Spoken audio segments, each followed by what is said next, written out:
Good morning, friends. Good morning, friends. See, I was preparing my PPT, then I thought that I should not restrict myself, and rather than using PPT, we should discuss with eye-to-eye contact. So, I am going to deal with consent in obstetrics. See, consent is not branch specific. It is not like that consent in obstetric is different, or consent in gynec is different, or consent in any other branch is different. Consent, the basic remains same. Before 2008, nobody was knowing how to take consent. Everybody was taking blanket consent, that under full consciousness, I am giving my consent to put cut on my abdomen and to take out the baby. Whatever will happen, doctor has already informed me. If there is need to transfer me to another hospital, I give permission to the doctor. Whatever expenditure it will be, I will bear for the same. So that kind of blanket consent we used to take. But in 2008, very first time, a case was decided by Supreme Court. That was the case of Dr. Samira Kohli versus Dr. Prabha Manchanda.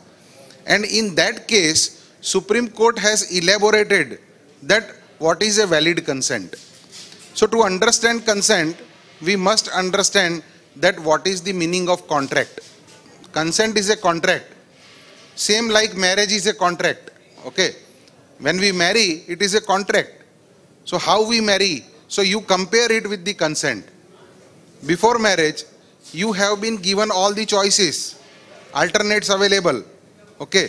So here also, before going for operation, you have to give alternatives available to the patient. Before going for marriage, everybody will explain you that what are the success rate, what are the chances of failure. So after knowing all those chances, what are the benefits and side effects, you choose the particular person. So here you choose operation after understanding the success rate. You always think of purpose of doing something. So for marriage, what is the purpose? So purpose is that we want to establish this is the custom we have to follow, and we have to procreate. This is again a custom. So to follow the custom, we marry. So purpose is to be mentioned. Now procedure. There are different procedures of marrying. Somebody may marry अग्नि के 7 फेरे लेके शादी कर सकते हैं. आप court marriage कर सकते हो. आप चर्च में जाके शादी कर सकते हो. आप निकाह पढ़ सकते हो. So there are different ways of getting married. So procedure again we have to select. So consent means it should contain 6 things in writing. The first is the purpose. What is the purpose of consent? You have to mention in consent. Second, what is the exact procedure you are going to do? Third thing, what are the benefits or success rate or failure rate? Suppose you are doing tubal ligation operation, then you have to mention that 3 out of 1000 may fail. The fourth thing, alternatives available should be explained. The fifth thing, risks are to be mentioned or explained. What are the risks? See, when we explain, we have to explain the common uniform risks which are there. Suppose we are doing cesarean section. So if suppose some anesthetist will explain a patient that when I give anesthesia, 1 out of 1000 patient may not come out of anesthesia and may die. So if you will explain the risks in such a way, nobody will give you consent. Nobody will be ready to undergo operation. So for that, you have to explain the common uniform or common risks, not the remote risks. But when you put it in writing in consent paper, it should be exhaustive. It should be containing up to death everything. And if after reading that consent, somebody will ask you that, sir, here you have written that death is possible, then you have to explain in a manner that you walk on a road and there are all the chances that you meet with an accident. That doesn't mean that it is not possible, or you do not walk on road. So even after knowing the complications, you walk on road. So in the same way, you have to explain to the patient that although there is a risk, but it is a remote risk. So don't worry for that. And last but not least, you are supposed to explain that if you will not undergo this procedure, what can happen. So in obstetric particularly, this is important. In obstetric, whenever we take consent, suppose there is a case of severe PIH and we advise patient that cesarean is required or you should undergo cesarean, otherwise there are chances that you may end up into eclampsia. Now, in such circumstances, when you take consent and patient refuses, you have to explain that what can happen to you if you will not give consent, or you should take refusal consent. So there are two kinds of consent: oral consent and express consent. Implied and expressed. Implied means it is implied by the behavior of the patient. Okay. Suppose patient enters in the hospital, lie down on the table, and open up the legs. That means patient is ready for PS and PV examination. That is implied. So that is an implied consent. And another is express consent. Express means patient expresses either by signs or by writing or by oral expression. So it can be oral, it can be written. Oral consent is very difficult to prove in the court of law. That's why it has no value in the eyes of law. So you have to take written consent. So whenever you do any operation, you have to take written consent. Now, in Samira Kohli's case, Supreme Court discussed 7 questions. That was a case in which a unmarried girl went to Dr. Prabha Manchanda. 44 years unmarried girl went to Dr. Prabha Manchanda with complaint of severe bleeding for continuous 10 days. Now she examined, doctor examined, she is in Delhi, and she examined the patient. After examining, she did sonography. On sonography, that was a case in 1995. On sonography, she suspected that this is a bilateral chocolate cyst and there is big fibroid, multiple fibroids are there. So she decided that please come tomorrow, nil by mouth, we will do diagnostic laparoscopy. Now next day morning, patient came nil by mouth on 10th May 1995 and diagnostic laparoscopy was performed. On laparoscopy, it was found that this is a case of grade 4 endometriosis. Everything was stuck up. Everything was adhered in the pouch of Douglas, even bladder was adhered, bowel was adherent, and everything was stuck up. So when doctor tried to remove the adhesions, there was bleeding.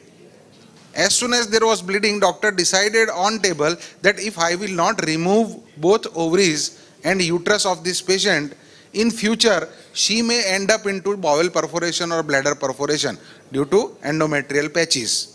So on table, the decision was taken that total hysterectomy with bilateral salpingo-oophorectomy will be done.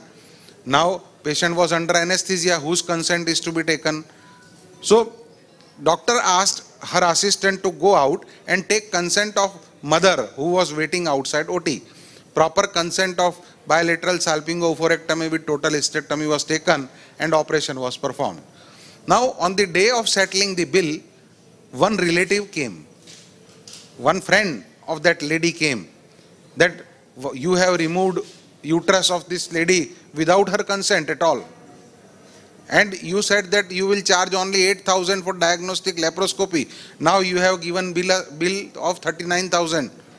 So we will never pay it. So without settling the bill, they went home. Now doctor waited for 7 days, but they never came back.